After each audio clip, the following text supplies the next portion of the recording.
balik lagi sama aku Nanda.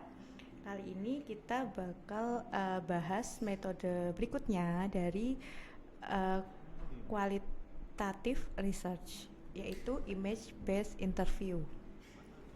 Apa itu image based interview? Jadi image based interview ini itu sebuah metode research kualitatif yang memanfaatkan momen emosional dari responden terkait suatu gambaran visual yang kita perlihatkan pada mereka. Tujuan dilakukan riset ini yaitu untuk memprediksi perasaan konsumen terhadap suatu produk ataupun suatu layanan dari suatu brand. Selain itu, yang kedua yaitu untuk menganalisis pengambilan keputusan konsumen terhadap suatu merek ataupun suatu jasa dari suatu brand. Nah, alur dari image based interview ini apa saja? Yang pertama yaitu moderator membawa suatu gambar yang relate dengan suatu produk. Kemudian buat obrolan one by one atau interview secara langsung dengan seorang responden. Tujuannya ya untuk itu tadi, mendapatkan respon emosional dari mereka. Kemudian yang ketiga, melakukan teknik force pairing, yaitu mengaitkan gambar yang kita perlihatkan ini dengan suatu produk.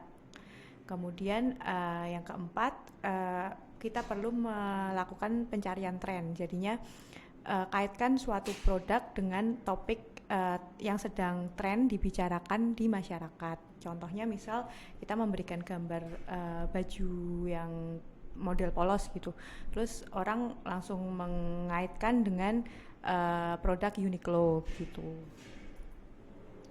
Kemudian metode yang keempat yaitu metode etnografi. Apa itu?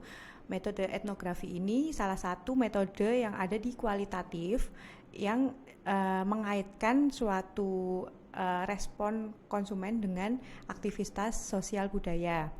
Tujuan dilakukannya etnografi ini untuk menajamkan empati suatu perusahaan atau yang membuat penelitian itu untuk mengamati aktivitas sehari-hari konsumennya, sehingga mereka bisa menghasilkan produk ataupun jasa yang sesuai dengan kebutuhan atau sesuai dengan masalah yang sedang dihadapi oleh konsumennya.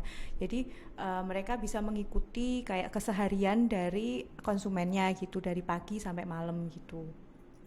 Nah, ada dua macam alur dari etnografi. Yang pertama observasi pasif dan yang kedua wawancara konseptual.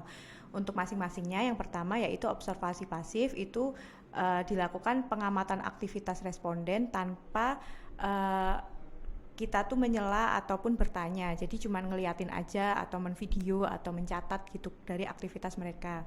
Yang kedua itu dilakukan dokumentasi, bisa mengefoto, bisa ngevideo, mencatat, biar kita bisa memiliki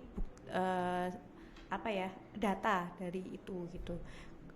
Kemudian kalau untuk yang wawancara konseptual itu kita mengamati dan bisa mengajukan pertanyaan pada responden yang kita pilih.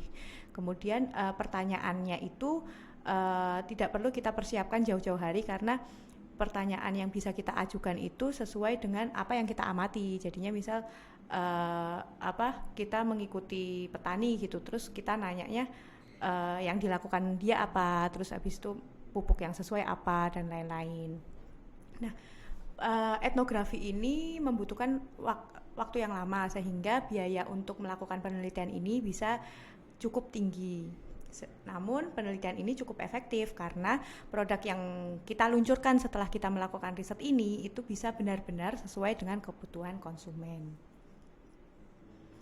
Oke, segitu dulu untuk kualitatif research yang kedua. See you di video berikutnya.